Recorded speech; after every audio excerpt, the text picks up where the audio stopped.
All right, gang. We back again for the Thickest Thieves podcast. What episode we is have this showers now, you know what I'm saying? Oh, Last yeah. episode was at Bonnaroo. Like, I could damn near not sit next to you, bro. You smelled so bad. Yes, I had sweat caked Actually, up I think on that me, was your layers of breath, sweat. though.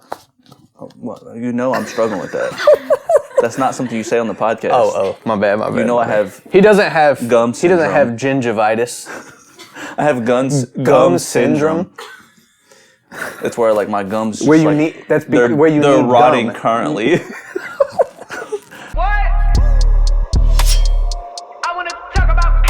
All right, so we got a game, Aliki. Tell us what we're doing, because are we drawing photos? Okay. Drawing Today- photos. Well, I Today lost we're doing already. some trivia. Now it's trivia on movies and music, so you guys should be pretty good at it. But we're gonna put you to the test. Oh. So You said you want to make me win this. Okay, cool. Thank you. Appreciate it. right to begin each round, I'm gonna ask you a trivia question to determine who gets the benefit of guessing second on the next question. Okay. For the next question, I'll ask you a trivia question where the answer is a number. The winner's going to be the person who guesses closest without going over. That's why it's going to be a benefit to go second. After you both guess, I'm not going to tell you who's the closest. You'll both eat a truffle I give you. One Love truffle truffles. tastes normal, the other tastes off. When you say off, what do you mean by that though? Because like if It's it a has surprise. fish oil in it, we're squabbing after the podcast. It's a surprise. Probably during the We're gonna podcast. see. I don't mind doing any type of abuse towards the opposite sex if there's more fish oil.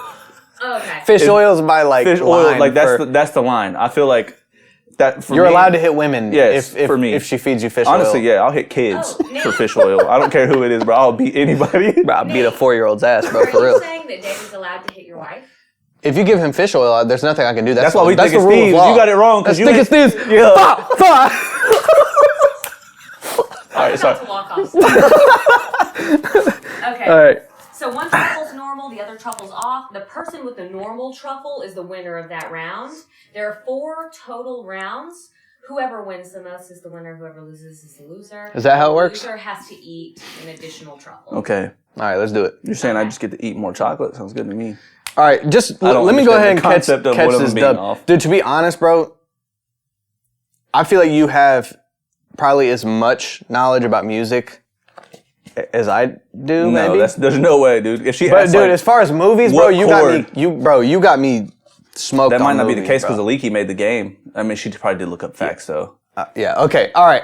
let's see what Just happens. tell me what's going down. Okay, here we go. So this is round 1. This is a listing question. We're going to see who can list the top 5 highest grossing directors of all time. Highest grossing, top 5 highest grossing. Any in particular order? Any particular order. If you guys list the same people, then we'll do the top 10. Oh yeah, I got this, bro. Highest grossing, you said? Highest grossing. Definitely, David Piersaul. Yeah. Yeah. I go, really? Because, stop because looking at my I know paper. how much money we make. And You go. I'm sure it I didn't don't make think as that- much as. Oh, I almost gave you my answer. Let's see. I'm just gonna take a guess here. I want to say like some classic directors, but I also think that like those dudes, their tickets sales don't reflect. Like Tarantino, I don't think is up there. I mean, I'm gonna put him.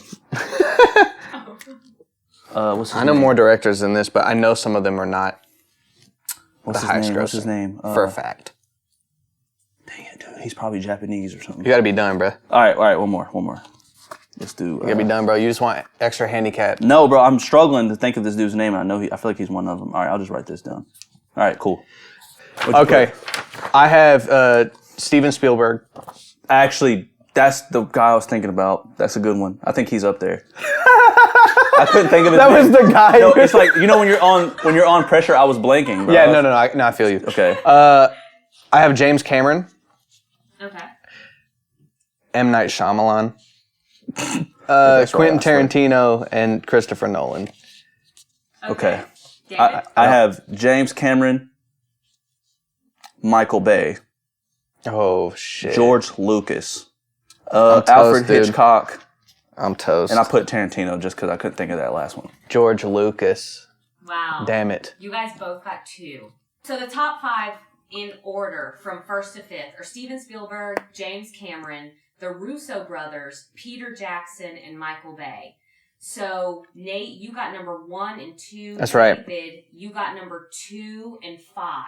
Mm. So, because Nate just averaged... Since we tied, that has to be... Okay. Higher. Nate That's fine. That's fine. Go ahead, bro. All right, so what are we eating? What are we eating? So, that means that, Nate, you get the benefit of going second on the next question. Oh, right. I forgot. Let's go. Okay, the next question is... Damn it. Since number 1 I want to make you eat some nasty shit. is Steven Spielberg, what is his worldwide box office gross? Oh, whoa. Damn. 700 billion. 700 billion? There's a lot of movies. Nate, what's your guess? I'm going to say 7 billion. So you guys both just gave guesses. Now we're going to eat the truffle to figure out who's correct and who's incorrect. Okay. 700 billion is high. Okay, so David, you're going to eat truffle number 3. Nate, you're going to eat truffle number 4. Okay. Here's 4. That's 3 right there, bruh. Where? Right here. Oh, there's numbers on them? Yeah. Oh, I didn't see that. Ew. Okay. I feel like I'm eating. All right, dink it, bro. What'd you put in this, Aliki? Oh, you got water in there? There's a spit bucket. Oh, we got coffee. What that is? Did you get a fish oil one? What's in this? You know what mine tastes like? No, eat it, bro. You're a man. Bro, Hair on your chest, I'm bro. not trying to get sick, though. Ugh. There's sour cream or something? What is this? It's the umaboshi plum paste. Why? It's like the 3rd time you've had to consume that. There's a bucket under the coffee table if you need it. I'm gonna swallow it. Ugh. What's his biggest movie? Well, he has E.T. and Jurassic Park. Oh, he yeah, has, yeah, dang, dude. I'm struggling right now. I mean, he has Jaws, right? Didn't he? Mm-hmm. Yeah. Jurassic is his highest. He made Jaws when he was 25 or something like that, bro. Which is wild. What are you doing? What? That's what I was thinking about. You go to this podcast. When I look at I know. The same thing I was thinking when I listened to Travis Scott. I was thinking the same thing. I'm like, y'all, he's younger than you. So. Okay, so Nate is the winner of round 1. We're gonna move into round 2. Travis Scott got the sauce, bro. I'm All right, let's do it. Sauce. You got the benefit of going second this time. So. Let's do it. Okay, the first question again is the listing for the benefit. Let's do it. Second. Let's do it. So round 2, list the top 5 grossing movies of all time. Oh, Top 5, you said? Top 5. I think you actually have a better grasp on We're about this. to find out because it seems like I'm being stupid today. This is something I feel like if it was in casual conversation, I'd get them right.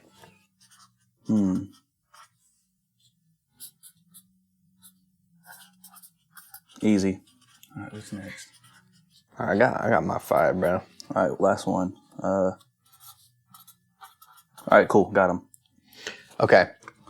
I have one that I thought about putting on there, but I didn't, so I'm interested to see if I'm it's on forgetting movies, bro. Honestly, Okay. this is not a reflection of what I know because I don't know why I literally can't think of directors or anything right now. there. Go ahead. I put Avatar, Okay. Endgame, Okay. Lord of the Rings, Star Wars, the first one, and stupidity. The most goofiest one I put was Spider-Man No Way Home because I couldn't think of another one. Okay.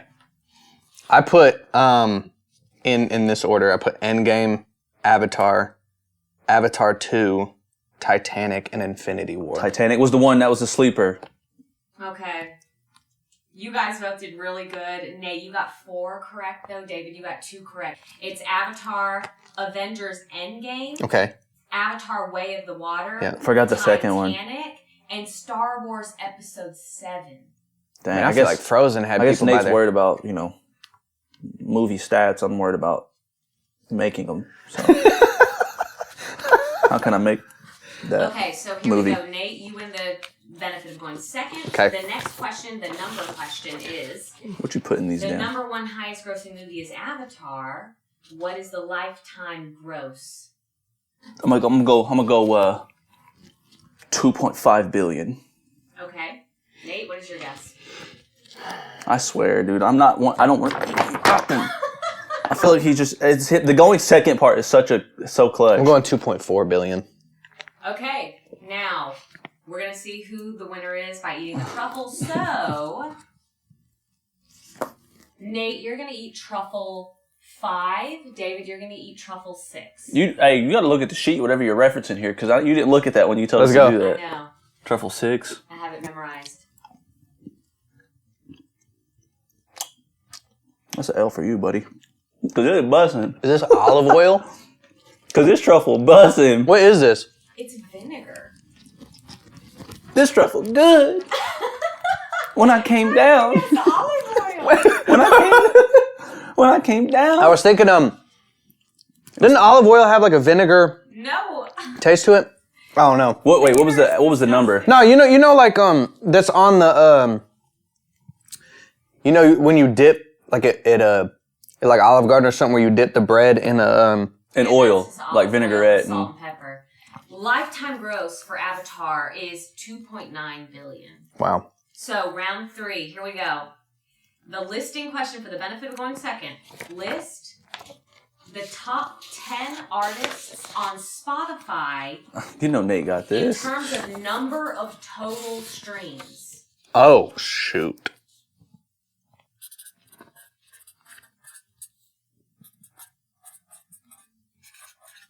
All I gotta do, I shoot a lot of weddings. All I gotta do is think about all the songs that they play at weddings. Like, I got it right here. Shawty had them apple bottom jeans. Yeah, put that one down there. Yeah. You better put down one person, or Nate Rose. yeah, you didn't support your own music. I find it's out that just- I'm actually on the list. I have the most stream, like top where- 10 most streams all time. Like, I'm where's like, this why money am I? at? Yeah. Where's this bread I'm at? like, dog, right I'm now? struggling. All right, let's see. If you're listening to this, comment what you think it is on Spotify's comment section. Okay. I don't feel great about this, but Cool, I got it. I don't feel great, but I have feel great 10. about it.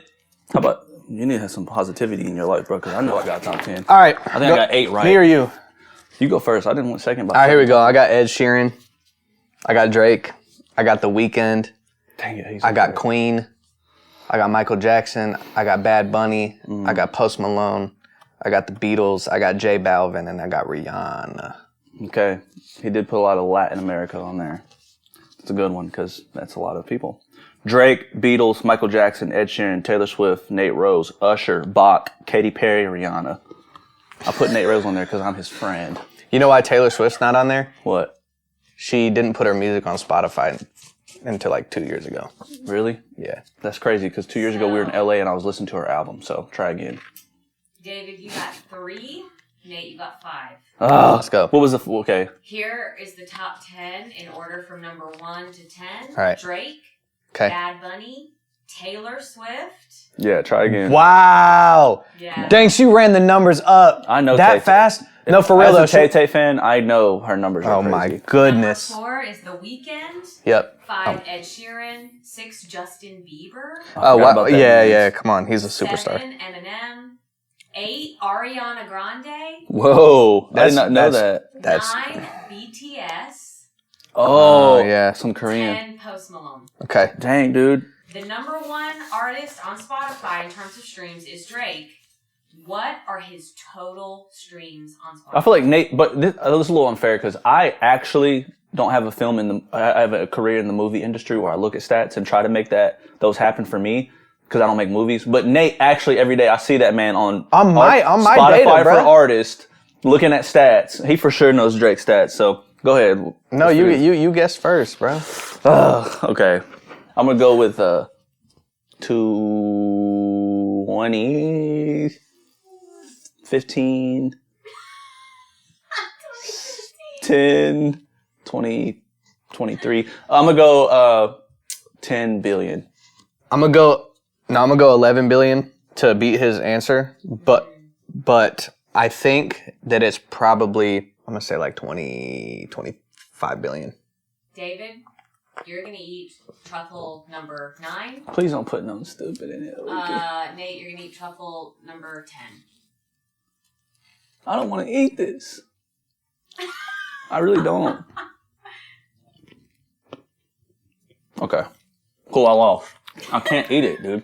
Is that hot sauce? Come on, bro. There's come on. hot sauce in it, Bro, eat it. No. You like hot sauce But I've tasted it already. and chocolate, No, I don't like hot sauce and chocolate as a combination. bro. Just eat it, I'm about to throw up.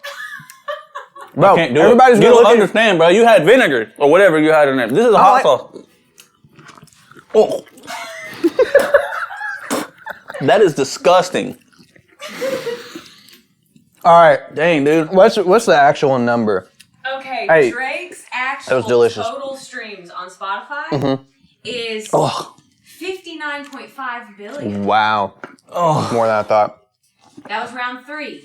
So Nate has won twice, David has won once, and we're going into round 4. All right. Ugh.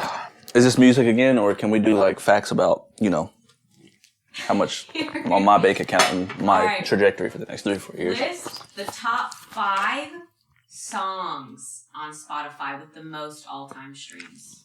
Oh, I don't know song names like goodness. that, Here's what we'll do. List 5 songs, and if they're in the top 10, I'll count it. though. All right.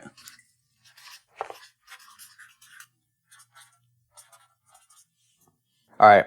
You first? I don't know his song name, but it's Ed Sheeran. Hey, David. I don't know what that is. Baby, Yeah.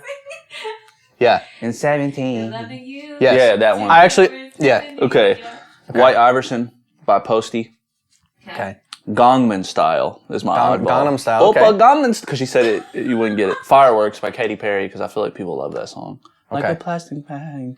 But I hate that song. I need a one dance. Gotta One dance. One dance. Okay. All right.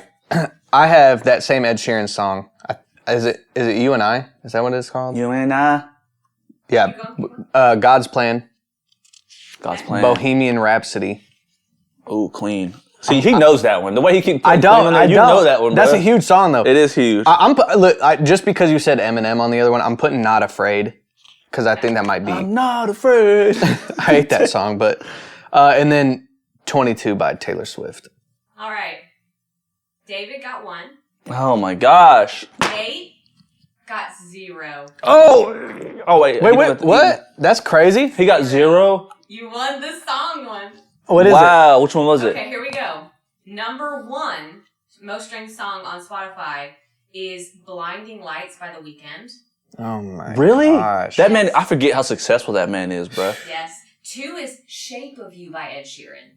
So you guys both Which one know does that go Ed like? Sheeran. I'm in love with the shape of you. Okay. You push and pull like That's a- crazy. Yeah. Number 3 is Dance Monkey by Tones and I. Oh, I know that one. Tones and I, Levi likes him. Oh, That's that song, right? Yeah, okay. Number 4 is Someone You Love by Louis Capaldi. Boy, if you don't. That's crazy. Wait, so I got. Number 5 is Sunflower by Post Malone and Sway Lee. Okay. Number 6 is Rockstar by Post Malone and 21 Savage. 7 is One Dance by Drake I need a one and dance.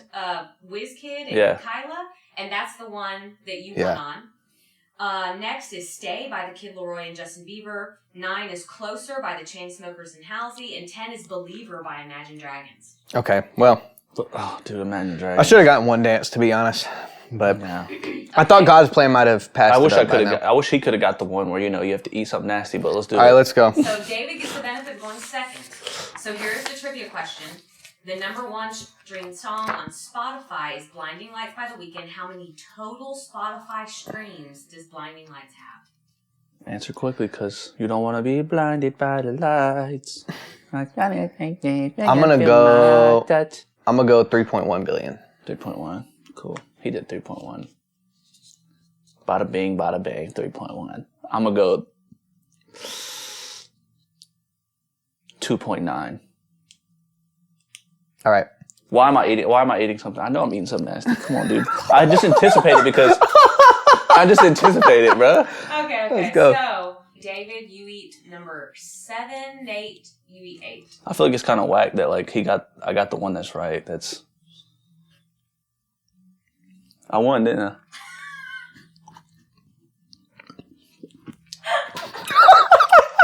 What is that? It's malic acid. Acid? Nigga, I'm not eating this stuff, bro. Finish it, bro. It's disgusting. You got vinegar. That actually goes on food. So does hot sauce and malic acid. I don't know what malic acid is, actually. Malic acid is like, you know how when you eat sour candies, like Sour Patch Kids. Oh, I sour taste it now. Skittles, and it rolls around in like a sugar. Yeah, that's what that is. That's not even that bad, bro. Mixed When with. you I don't eat even it, like white that chocolate. concentration is- I lost at the beginning of this game. All right. What was it? Okay. Blinding Lights total streams is $3.7 billion. Yeah. That's a lot. That's a lot. 3.7. Almost went over it. I almost did 3.1 or whatever you said plus 1. Nate, you won 3 of the 4 rounds. So David. All right. Which one is he? 1 or 2? To eat number 1.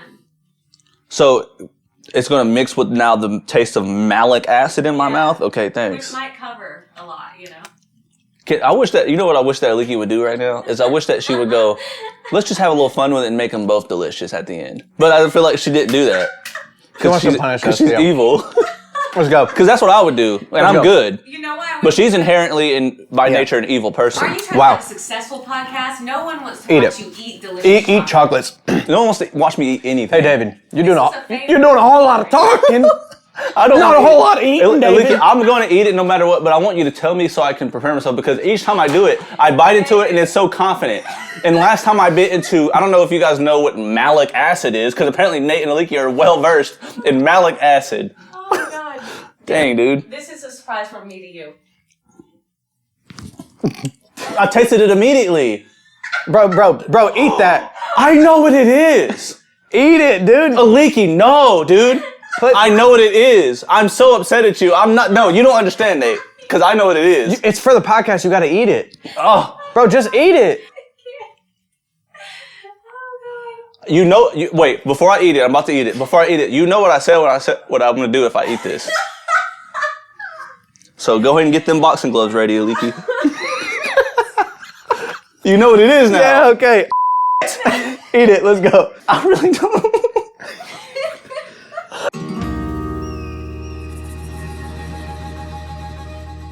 If you finish, bro, I'll give you a compliment. Aliki, you're serious right now? Dude. Just throw it back. It smells.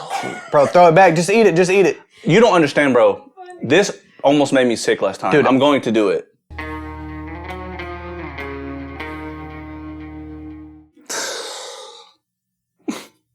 You don't understand. Actually, it feels like I'm doing a thing. I'm getting on a roller coaster. It's not a cockroach, bro. But it's disgusting to me. Our taste buds are different, bro. Damn. All right.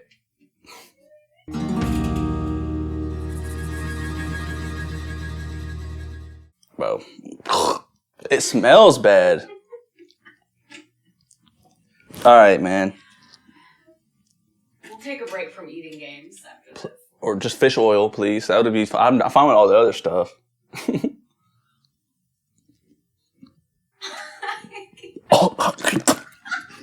Though I gagged for a second. I have a strong, ugh. Oh, God.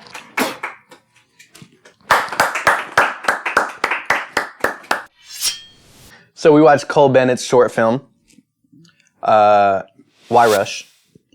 It was good. David didn't learn much from it, but... Yeah, so... Because he just rushed the shit out of that fish oil chocolate. I'm really impressed on your knowledge about movies, so give your review about the freaking short film. Why Rush? You like it? Cole Bennett? I like Cole Bennett's work. I love the art direction, and I think, we talked about this a little bit off camera, but it seems like obviously the short film was started by wanting to communicate this message of like slow down and be present, The whole theme was like life being the reward itself. Hey, Cole Bennett, I got a message for you based off what Nate just said. Isn't he like 24, 25? How about you slow down and let some of other people be artists? I would take that. I'm 27 and I haven't created anything on your life. Yeah. So how about you slow Cole Bennett, down? it seems like you're rushing to Success. have all the accolades. Yes. You're rushing to be one of the greatest. Go work at Burger King, directors. Cole Bennett. You see what I'm doing? I'm making a podcast. You know how many people are watching me say this to you right now? 4 people. And guess how many people, the view count on his short film? 60K or something like that? Maybe I don't know. More? I don't know. Well, I'll say this. I liked it. Good job. No, it was... Yo, Teezo Touchdown in there. Yes. Let me just talk about Teezo Touchdown, bro. We don't have to touch too much on the Cole Bennett short film. You can go watch it. It's really pretty. Touchdown on that boy. I thought it was really dope. Yeah, Teezo Touchdown is an upcoming artist. And, he's for sure an industry, if you want to call anyone an industry plant. And I think industry plant usually gets a bad rep because that's usually like somebody that isn't artistic and doesn't have like the sauce, but the industry's trying to make them that. Like, don't use the word sauce right now. I'm triggered, but go ahead. Yeah. But Teezo is somebody that he is very creative, and I think whatever A&R picked him up was like the label decided this is the guy we're going to make the next superstar. They did the same thing with Lil Nas X. They did the same. So yeah, they were like, this is the next superstar, and I feel like they picked a good one. You think that Cole Bennett has an eye for that, being that he asked him to be a star in his short film? Oh, for sure. I mean, for sure, Cole Bennett. That's kind of Cole Bennett's entire thing. Right. It wasn't like Cole Bennett did really popularize a specific editing style and video style, but it wasn't really that as much as him being able to find the artist and work with the artist that we're going to pop. You know what I'm saying? When he was doing Ski Mask videos and Juice WRLD. And he was doing that, bro. Yeah. So even more so than just his video prowess is his ability, his taste making and culture, you know? I think he's a visionary for sure with Lyrical Lemonade and all that. The short film shows the visionary aspect of it. It gives me a lot of style. It is a concept about, why you shouldn't rush, and it kind of builds everything around that quote, like why rush? Mm-hmm. Why would you ever do such a thing? It's kind of like the tagline, and it builds a concept around there. And I think we see a lot of Cole Bennett's artistic vision. He has a lot of blending of real life items and Blender and animated and 3D modeling stuff in a lot of his work. Very early on, it was very much just like Premiere Pro After Effects transitions. Yeah. And now he's kind of brought that all together. Now he's going into the 3D world, and you can see that that's coming to life. And he has a vision when it comes to the artistic design of these things. Yeah. The colors are there. Yep. His wardrobe and all that stuff is there. Like the Cole Bennett essentials are all there, but he's adding that other layer to it. Yeah. I will say, like, I'm not a huge fan, and I love Cole Bennett's work. This is not a diss. I'm not a huge fan of just like the quote. Here's a concept to support the quote thing. Just cause I like narrative stuff. That's just my whole thing. Yeah. But I think for what it was trying to do, it was good. Yeah. I would like to see what Cole does when he writes a script and puts it together, or he hires a writer and puts something together. Adding, because that's what he's doing essentially Wes Anderson on his situation. Wes Anderson's very stylistic. Wes Anderson would kill it on Instagram right now. Yeah. You know what I mean? Yeah, Wes Anderson would kill it. He's that guy. Facts. But he applies the narrative stuff to it, what takes it to that Hollywood level, and takes it to that movie distribution level. But Cole Bennett, that might not be his goal. But if Cole, if you're watching this, which he's not, but if he sees a clip or something, like, I would love to see what you do with the narrative stuff, dude. I really think you have an eye. You know what I mean? I think he has an eye for that stuff, and can't wait to see what you do next, short film wise. Obviously, we know the music videos are going to be dope. Yeah. So, real quick, let me ask you this: as a filmmaker and musician, do you think Teezo killed it as a kind of his role in it? He was kind of. I think he had a pretty minimal role. So Teezo's entire image is like off rip. When you see him, it feels iconic. So he has. If you look at his music, all his recent releases and stuff, you have this theme of nails and fans, right? And you'll see this across. This is just like a music branding thing, but you'll see this across a bunch of different artists. You look at NF and the Black Balloons. You know what I'm saying? You look at I can't think of any other ones off top actually right now. I know what you're talking about. But basically, attaching to a specific like object or something as part of the brand.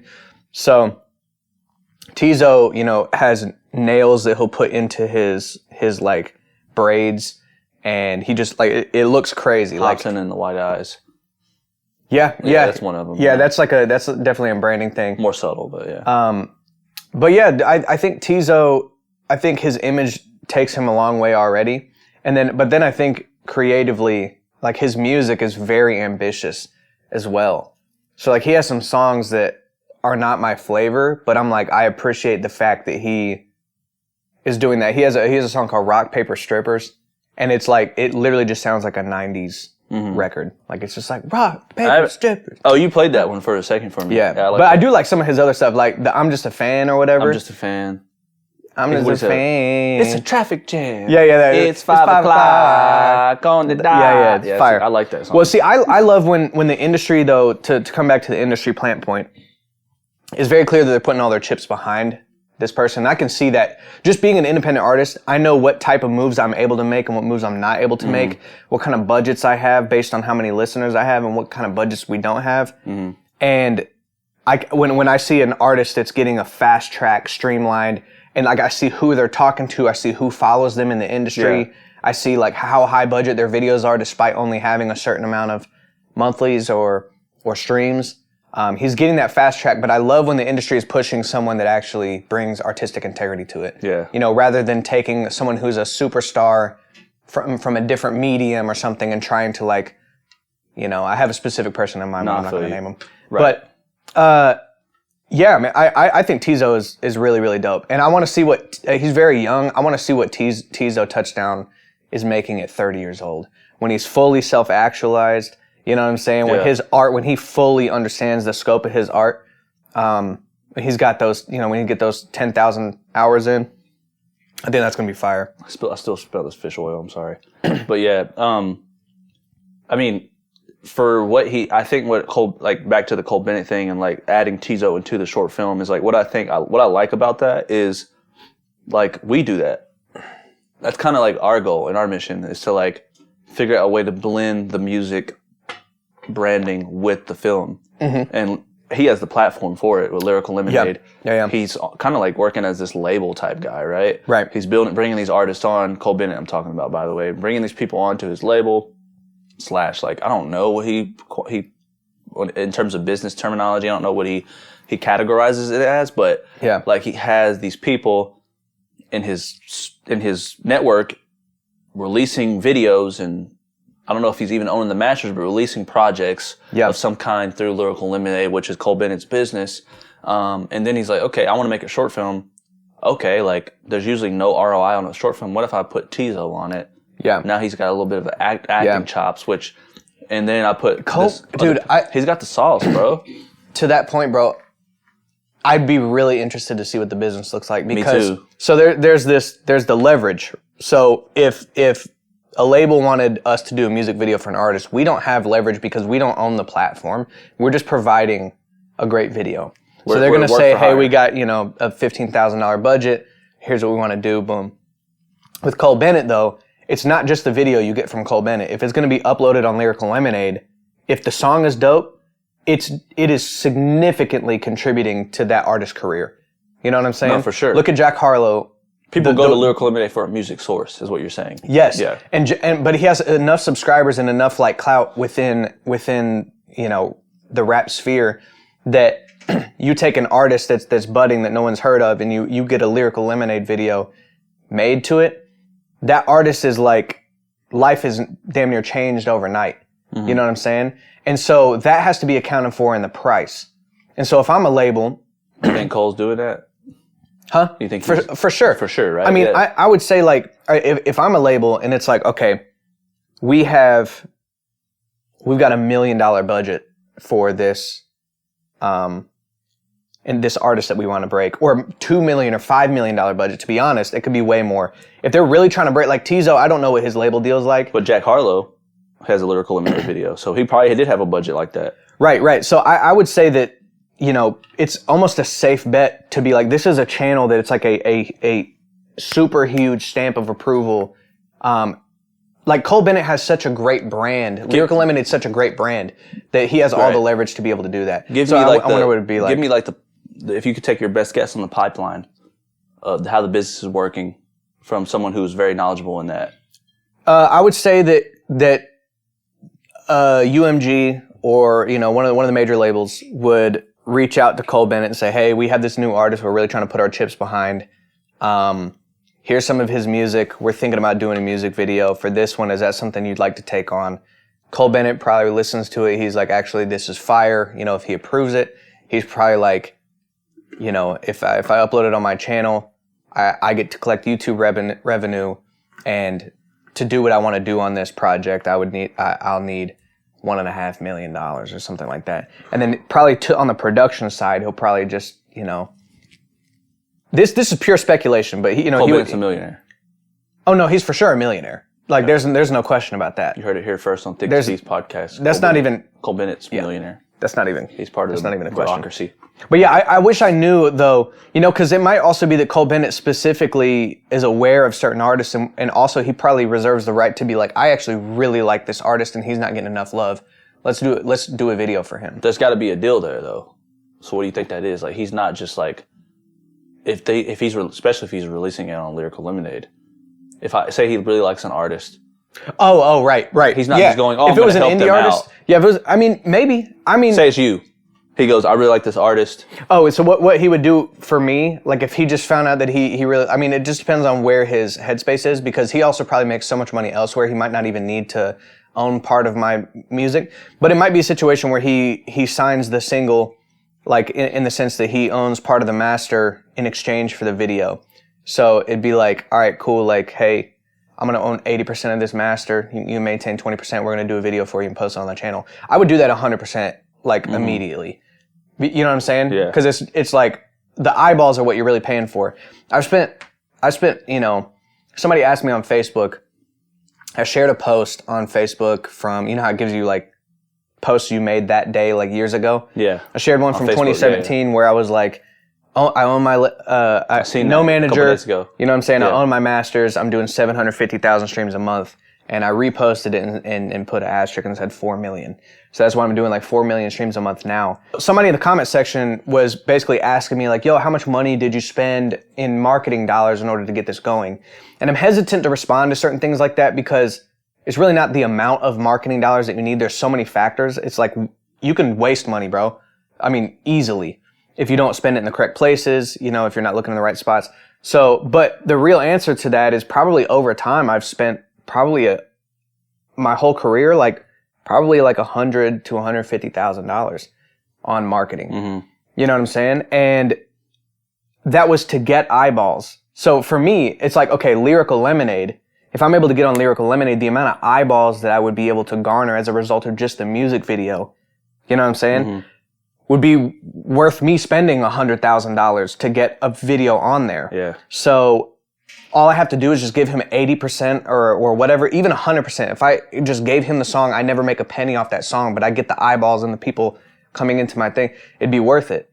And I think that's on a business side, I think that's a thing that a lot of people miss out on, is not really understanding value and their own position and value. A lot of people overestimate their own value as it pertains to their role in the grand scheme of this brand, or like. Yeah, exactly. Yeah. So I would look at, somebody might look at Lyrical Lemonade owning my entire song, collecting all the money off of it. Somebody might, if somebody else was offered that, they might look at that as like, Cole Bennett he's just money hungry. He just wants to own the song. He doesn't even need the money. He doesn't need to own the song. And it's like, well, he spent crazy amount of hours and time and money building his platform, and his platform is adding so much value to your career. It's a net benefit to you. Yeah. And at the very, you know what I'm saying? So if he's not even asking for your a lifetime situation. Yeah. He's not even trying to get you in a 3-album deal. Yeah, and another thing, if it was Drake's not doing that deal. Of course. So you know what I'm saying? It's the leverage scale, and it's what you're getting out of it. Drake doesn't need a Cole Bennett video in order to succeed. You know what I'm saying? That's true. So anyway, you know what I want to see when I want to see Lyrical Lemonade and Cole Bennett do? What? I want to see them move away from rap.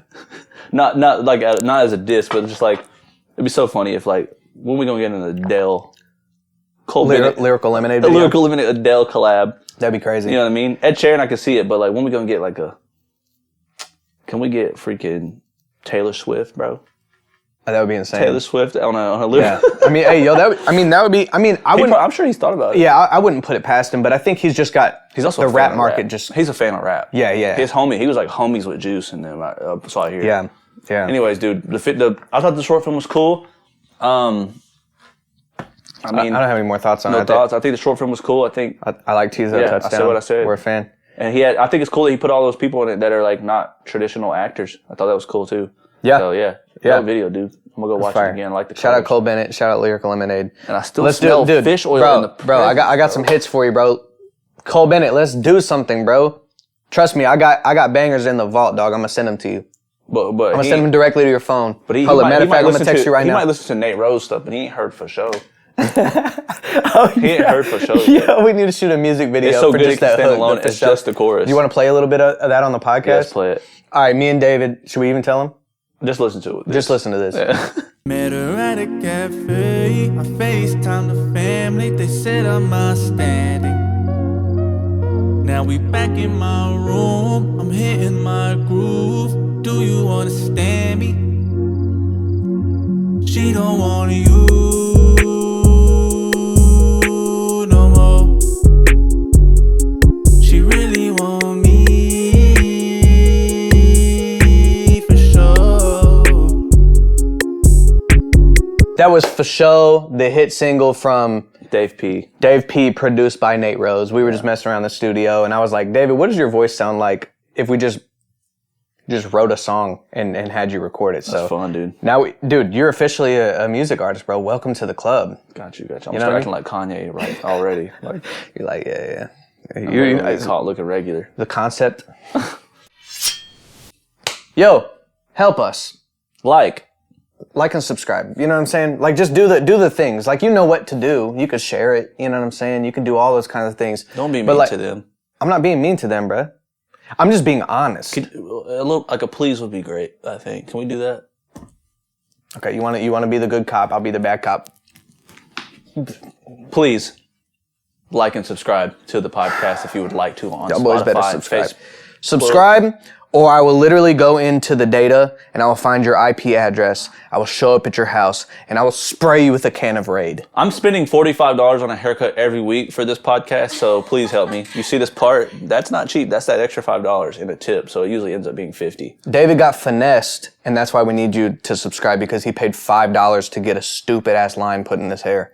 Hey, this line represents my trajectory in my caur. That's why Nate is Yeah, it's curving downwards, dumbass. No, it's like a Nike symbol. Keep on. What's the symbol?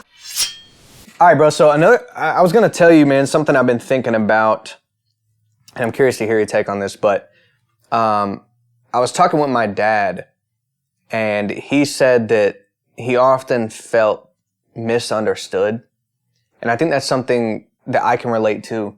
That's a big part of my journey is, you know, how I felt inside was not, or like how I felt like the intentions and the reasons behind my actions were not being interpreted correctly.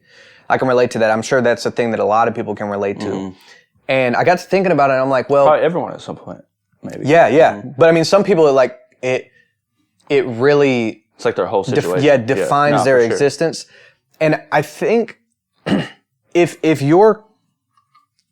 the way that you're coming off is not reflecting your inner self and you feel like that's a problem, that's not a problem of other people. That's not other people's problem that they're like not seeing the real you. That's a problem with your own communication. And I think that's on you to fix that communication layer to get it to align closer to what your actual intentions are. And I feel like that's something that I've worked on a lot over time, but I'd never really thought of it in terms of just like, that's actually the solution. If you feel misunderstood, you know, if you feel like the way you're communicating is not reflecting how you actually feel about the situation, you have a communication problem, and you've got to fix that. I don't know. What do you think? No, I think you're right. Like, the way people respond to you is based off the way you talk to them. It's just communication 101, right? So it's like, if you're giving off a language that is off-putting or doesn't align with who you are as a person, then you're not using the right language. Yeah. So it's like, okay, how do I learn the language of what I actually want to talk? If I want to talk to Sam Harris, I can't just be acting. I got to speak to him in his language. Yeah. You know what I mean? I got to know what's up when I come to him talking about God or something. So it's like, I think people just get into this idea of like living. This is a whole nother thing, but living like, oh, if you don't really like me for who I am, like we can like F you or whatever. And it's like, so there's this weird like line that you are making such an assumption about the other person. That's where I don't like it. Because by saying that, you're making the assumption that a lot of people, who are probably good people, are going, I don't like you for who you are. No, I don't like how you presented yourself to me. Right. And that's not me. Yeah. If I like, dude, people have said that to me before. Like, you don't, like, I feel like you don't, like, you just really don't accept, like, me and you have just never vibed, and like, you haven't like, I just don't think you really are here for who I am. And I'm like, I want to be around you for the way you've acted already. Yeah. It's like, no, you come off annoying. Exactly. You come off rude, or you come off as a know-it-all, or you know what I'm saying? Yeah. I think you mentioned language, and I know language can, in the context of this conversation, can mean a lot of different things. But if we're talking about specifically word choice and articulation, I think that's one component of it for sure, right? Because Yeah. if I'm saying something to you, you know how like over text, a lot of things aren't translated. Yeah. If I'm saying something to you, I can be more precise with my language in order to better communicate that. But I think there's also the layer of your emotion. So I could tell you the same exact thing. This is where the emotional intelligence comes in. I could tell you the same exact thing, but with different tones of voice, and you're going to perceive it completely differently. Yeah. Which that's True. something that everybody knows that. Everybody experiences that. If I say something to you in a snarky way, or I kind of say it under my breath, or I say it Sarcasm is my personality is one of the worst things I ever heard. People wear shirts like that. Sarcasm is like, come on now. I interrupted you, but yeah, that makes me think of that. It's like, no, you're just a jerk. I don't like you. You know what I mean? Dude, like. Wait, I want to take it into a funny direction here in a second, but no, let me just wrap this up. Let me just wrap this up. So I think that there's the language portion, there's the emotional portion, you know what I'm saying? And then I think that sometimes you're actually not as good as you think you are internally. True. You know? So I think that the third level to that that's a hard one to hear. Is like, you can fix the communication. I can come off authentic to you. I can do that with communication. But when it becomes really genuine and it's really detectable is when your heart is actually in that place and you're actually aligned. It's true. Your communication is aligned with your internal intentions. It's almost like those people got to look. It's almost like they're trying to put off a certain idea is what's ruining. It's a hard thought to say, but like it's almost like if your intentions aren't matching the way you're giving off to people, then like it's almost like you're doing something internally to try to get people to perceive an image of you that's not real. Well, actually, go ahead. No, I didn't mean to cut you off. What's up? I was going to say, I think that that's important to do initially because you're not going to, oh yeah, and by the way, like all my parents died when I was 6. It's like, no, you're not telling people. Is that what you're going to say? Like, no. I'm saying. I just watched this Flash the other day. So what? Where Flash, the new Flash movie, and Batman was in it. So I was thinking about Batman. Go ahead. No, what I was saying is like even if I feel like annoyed at maybe we're having a conversation, I feel annoyed by the conversation, I can have accurate communication of my annoyance. But if I want to be perceived as being a better person, I can fix the communication layer so I can like communicate with you as if I don't find you annoying. You know what I'm saying? But that's what I'm talking about. You got to fix the internal. But no, I wasn't saying anything stupid, bro. I do that sometimes. Yeah. No, I was making a joke. Oh, like you're talking. It's like we're playing like mental games right now. Like, yeah, bro. I'm doing this podcast with you every week, but yeah. I don't like talking. I'm like, bro, well, your intentions are not good. but what I'm saying is you got to fix the communication layer potentially first before you can even fix your heart because if I can let's say you don't like if I wear the fact that I find you annoying on my sleeve, then you're not vibing with me. We're not having you know what I'm saying? That's not bettering the relationship or whatever. And I think that if I start treating you as if you're not annoying, even if I thought it, I think that's a step in the right direction for us, our relationship to improve. And maybe that actually gives me context into the internal of why I shouldn't find you that way. Or maybe you actually are being annoying and maybe there's a point where we have a good enough rapport that I can communicate that and just say, hey man, I don't mean to come out this way. But chill out. But chill out. No, I've had that conversation. I won't mention any names here, but I've had me and a friend have been friends for so long. I'm like, hey bro, this person likes to share a lot of stuff with me all the time. Yeah. I'm like, hey bro, just whenever have my headphones on, that's an indicator for just like, I'm not trying to be rude, but just let me be by myself. Yeah. Because we have that rapport. Yeah. So okay, let me ask you this. Where's the line though? Where's the line between, I guess the line, tell me if I'm wrong, but I was going to say, where's the line where, you actually you actually don't want to build a rapport or relationship with someone. You actually just don't. You're like, I don't like this person. And I was going to say, like, is the line just like answering that question and going, I'm not interested in this relationship with this person? I think so. I mean, I don't think there's a one-size-fit-all answer to that. I think it just depends on where you're at, the type of people you want to surround yourself with. And I think you can just, I think the real answer is you just manage your relationships based on where they need to stay at. So we have certain even with family, you don't get to choose your family. And so that's the tough one, I think, for a lot of people. Cause like friends, it's like, yo, if you're not being a good friend, I'll find another friend. You know what I'm saying? Like I can just do that. Like if you're doing like shiesty shit, it's just like, cool. Like I don't fuck with you no more. Sure. You know what I mean? But family, it's like, you don't really want to like, I think some people might give the answer that you want to just cut your family off and know when to do that. And maybe that's the case. But I think that's goofy if you're not taking, you got to take a little bit more time. Yeah. I think there's an entire gradient there of like, okay, if I realize that I can't lend this person money or we have a point of contention, cool. I'm going to keep this relationship here. If I realize that I can't have deep conversations with this family member because we get into an argument or they're not receptive to feedback or they're gossip.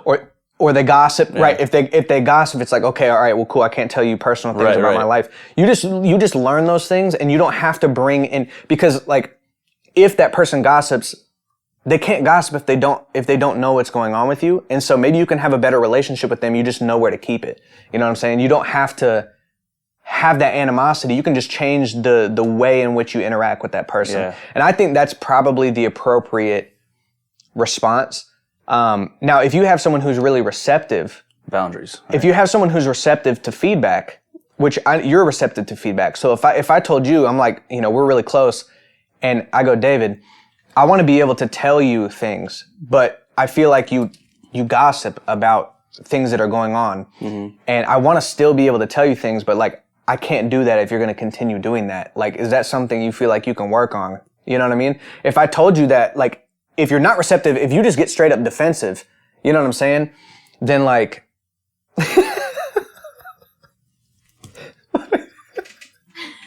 that's not what I'm saying, bro. Relax. All right, cool. Help. You're talking about though, if I told you though that like sometimes like you're a little bit too abrasive and like getting on my nerves a little bit, like that you're saying like that would be like that because you're pretty receptive, right? Yeah, that's what you're saying. So you're saying like if sometimes when we're on set, like you kind of do some things where like, you know what I'm saying? Like you get into like the gear and you're like making me feel belittled about it. And then like, you tell our client Eric. No, I'm like, oh yeah. So you're talking about that. So you're talking about, like when every time we talk, you're talking about music all the time. And like, I haven't shared anything about my life. Like, I got you. I see what you're saying. Yeah. Bro, we just get like so passive aggressive on here. We're just like, you're talking about that time. You're talking about that time when like, you're talking about like when you say like, if I tell you my best friend, like I say, hey, like, he's like, yeah, like bro, every time I get a shirt, you buy a shirt too. Like, you're talking about that. Oh, I'm the one that copies you? That's what we're talking about. Copies you. I mean, I'm just I got into fashion, you got into fashion. If you feel that way, you feel that way. I'm just giving an example. Oh man, I don't think I can do this podcast no more, bro. Nah, I feel you, bro. It's about boundaries. I was trying to give, I feel like that's a good like physical example of it. Because like I feel like I'm doing this water. Every time I go home or I'm hanging out with friends, I'm just like always like, if it's fully extended, it's like you might get hey, I just worked on a little film the other day. But if it's all the way back here, I might go, I'm so insecure. You know what I mean? Like, I got all the little boundaries set for everybody. People gossip. I'm going, you might get a little halfway this and that. That's right. The Silent Hill vibes. Push these bitch on me like, bing, bing. Yeah, for real. What? How do you get someone out of a headspace that they're like, say, no regrets. If you don't like me for who I am, you can go on somewhere. What gets them? Is it rock bottom for that person, and that makes them go, "Oh, I need to like." Potentially, bro. Some people never get there, man. That's what's scary to me. But how do you get there, and how do you get out of it? That's what keeps me awake. Dude, another lesson that I learned, and I think that you relate to this, that you can't change people. Yeah, you know, right. and this is analogous in an addiction setting. You know, it's like if someone's an alcoholic, but they don't believe that they're an alcoholic. Like there's never going to be progress. Because if I'm just like, dude, I'm just drinking because I enjoy it. I could stop whenever I want. Right. If that's my belief. False. Yeah. Even if someone's telling me that, I don't believe that. So it has to change within them. And the best thing we can do, people, man. You gotta let them do what they can. Yeah, and you're not God. That's a tough thing, especially when you're close to somebody, because I think not only addiction, but it translates to personality and behavior and things like that. And people have a really hard time being challenged, especially when it has to do with themselves, their personality, their view of life, all those types of things. So I think those are have to be very careful conversations. But I think at some point, if somebody is doubled down and defensive to the point that like you get into argument anytime you discuss it with them, you're just going to have to leave that and try to just accept them and have compassion and empathy for the fact that they can't get over that hurdle. Right. Put your mask, if you're on an airplane, put your mask on first before you help the person beside you. That's what they always tell you, right? Yeah. So it's like always, it's like what we're talking about. You put that mask on, make sure you're good, help them out. But like, you always got to make sure your mask is on and you're breathing. Yeah. Right? Yeah. Like you can't just like get lost in I don't understand that concept. Like you're talking about going back to the person who every time you go, I have another friend, real quick, I have a story. A friend who struggling with like, I think he even struggled with suicide. Sad, very sad. And struggling with like social anxiety, struggling with just being a man and not success and lack of success, right? So like he, after a couple years, called me and was like, hey, I see what you're doing. You're in Nashville. You're doing this and that. You're making all this money. You're rich. You have all the girls you could possibly want. Like, you know, you're handsome. You're buff. And like, he's saying all this, right? And like, he didn't say any of that. But he said, like, I like what you're doing. I want to do stuff like that. And I was like, hey, man, well, it takes, I was trying to give him some advice. And he gets upset and he's like, bro, why you always feel like you got to give me advice? Like, he's like, why you always think you're a little bit better than me? Bro, I'm not even exaggerating. He was saying those things. And I'm like, I just didn't respond because we hadn't talked in like 2 years. Yeah. And I didn't respond. I was just so caught off guard. And I was like, okay, cool. I'm going to go make some more bread. Yeah. Like, if you don't, like, I don't get that idea. Yeah. I'm not even trying to be dismissive. I was just like, cool, like, but I realized in that moment, and it was kind of, I was learning lesson he's for just me insecure, is that bro. He's dealing with so much, and I cannot be his savior. Yeah. Because it's like, I think we do that same thing with God. We deny him for so long, but he actually has the ability to be our savior. But like as humans, we don't have that. You know what I mean? And in that moment, I was like, you know what? Pick and choose who you care enough about to go into that battle with. Yeah. Yeah. You know what I mean? Like if you were going through some stuff, and like you were being defensive about some things, I'm going to stick around. Yeah. For as long as it doesn't take control of me. Yeah. Right? It doesn't take peace out of my spirit. Which is probably quite a bit for you, right? As a friend, quite a bit for Bryce. Quite a bit from anyone in my immediate family. For you, quite a bit for Greg. I got little patience for a leaky, right? That she doesn't get any of that. Yeah, me neither, dude. Greg, matter of fact, Greg probably get Greg too far. Too far. Cut. Nah, for real though. All that to be said, like on a serious note, I'm not eating no fish oil again. I don't even. No, but you're laughing and I'm about to swing. I'm getting paid to feed fish oil. Aliki, come. I will give you these knuckles to the jaw, bro. I'm not playing with you, bro. This wart will connect with your temple. Your own money goes into my bank account to feed you fish oil. Yeah, we're paying for this, bro. I am paying for it, and it's crazy because like it has like a filter of like Walmart on it or Amazon. But if I seen that on there, bro, I would have pieced you up once I seen the transaction on our bank account. I would have come and swung. I would have drove 45 minutes to an hour to Murfreesboro, and I would have swung and knocked out your wife, and y'all would have been on Snapped and Afraid. Real quick. I was like, why did this man come do that? Anyways, it's kind of went off that. Man. I'm not eating that again, bro. If that shows up in another, I know I said it last time, and it's like the boy who cried wolf, but if it shows up again, Creeps and Crime Podcast is going to be covering this one. Okay. Shout out to the Creeps and Crime Podcast. All right, man. Look, I feel like there's some stuff people can gain from this, bro. Let's call it. Let's call it. I feel like we got some stuff in there, bro. Thick as Thieves podcast. Appreciate y'all for tuning in. Thanks for watching, guys. Fix your life if you feel misunderstood, bro. For sure. And if y'all want to watch, like we have a really special episode that we shot last week, and it's on our channel already. We were at Bonnaroo. It's a short one. You can take it all in a little bit. We got a little bit of extra stuff on there that I think you'll find fun. So yes. Listen 100%. And check that one out as well. Let's go. Gang. Yeah, baby, need top 5 when I'm done going mental. Yeah, I'm locked in, you can peep my credential, man, the lab all winter, all summer. Yeah, I went dumb, now I'm about to go dumb and throwing way more numbers on the board on mama.